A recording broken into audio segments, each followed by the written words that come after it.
தரம் அது நிறைய பேர் வந்து அந்த வீடியோஸ் இன்ஸ்டாவில் இதெல்லாம் போயிட்டு இருக்கிறத பார்த்தோம். இதுக்கு நீ என்ன சொல்ல முடியும்? நாங்க எந்த அளவுக்கு வந்து இருக்கோம்னு பாருங்க.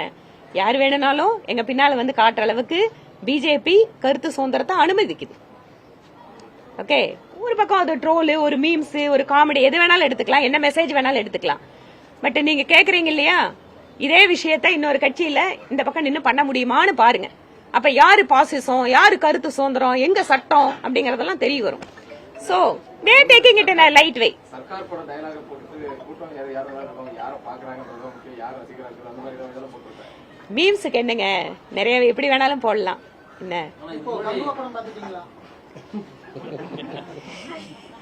மகாராஷ்டிரா எலெக்ஷன் நடந்துட்டு இருக்கு, ஜார்க்கண்ட் எலெக்ஷன் நடந்துட்டு இருக்கு. இதுல வந்து எப்ப படம் ரிலீஸ் ஆச்சு? முந்தா நேத்து.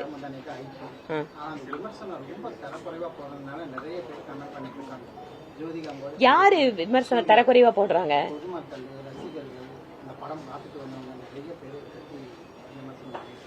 சரி, ஒரு படத்தை பார்த்தா ஒவ்வொருத்தருக்கும் ஒரு கருத்து வரும். இதுல நாங்க என்ன சொல்றது? இல்லைங்க, நான் படம் இன்னும் பாக்கல. எப்பவுமே ஒரு வழக்கமா தமிழகத்து மக்களை பொறுத்த வரைக்கும் சினிமாவும் அரசியலும் அப்படிங்கிறது ரொம்ப ரொம்ப க்ளோஸா இருக்கக்கூடிய ஒரு இடம். அதனால சினிமா நடிகர்கள் யார் வந்தாலுமே, அதிலும் குறிப்பாக அரசியலுக்கு வருகின்ற பொழுது ஒண்ணு அவங்க கிட்டயும் பெரிய எதிர்பார்ப்பு இருக்கு, மக்களும் வந்து அதுக்கு வந்து ஒரு பாக்குறது அப்படிங்கறதும் அதை பத்தி கேட்டுக்கிறது அப்படிங்கறது வழக்கம். இதுல எல்லாரும் சக்சஸ்ஃபுல்லா இருக்காங்களா? கட்சி ஆரம்பிச்சு காணாம போனவங்களும் இருக்காங்க, சக்சஸ்ஃபுல்லா வந்தவங்களும் இருக்காங்க. அதனால ஒரு சினிமாவுக்கும் அரசியலுக்கும் ஒரு நீண்ட கால தொடர்பு தமிழகத்து அரசியல் இருக்கிறதால அது ரொம்ப நேச்சுரல் தான். அது கஸ்தூரி அவர்கள் பேசின விஷயத்துக்கு அந்த அம்மா அதுக்கப்புறம் நான் அதை யாராவது மனம் புண்படுத்தி இருந்தா அதுக்கு வருத்தம் தெரிவிக்கிறேன்னு சொல்லியிருக்காங்க. அதுக்கப்புறம் கூட அரசு வந்து அவங்களை அரெஸ்ட் பண்ணிருக்குது. அப்கோர்ஸ் ஹைகோர்ட்ல அவங்களோட பெயிலும் ரிஜெக்ட் ஆயிருக்குது. சட்டப்படியான அந்த ரீதியா நடவடிக்கைகளை அந்த அம்மா அதை மேற்கொள்ளுவாங்க.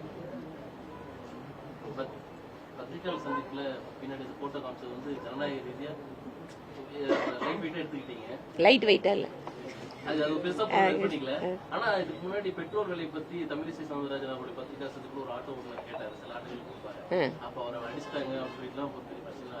யாரையெல்லாம் எங்க கட்சிக்காரங்க அடிச்சிருக்க மாட்டாங்க.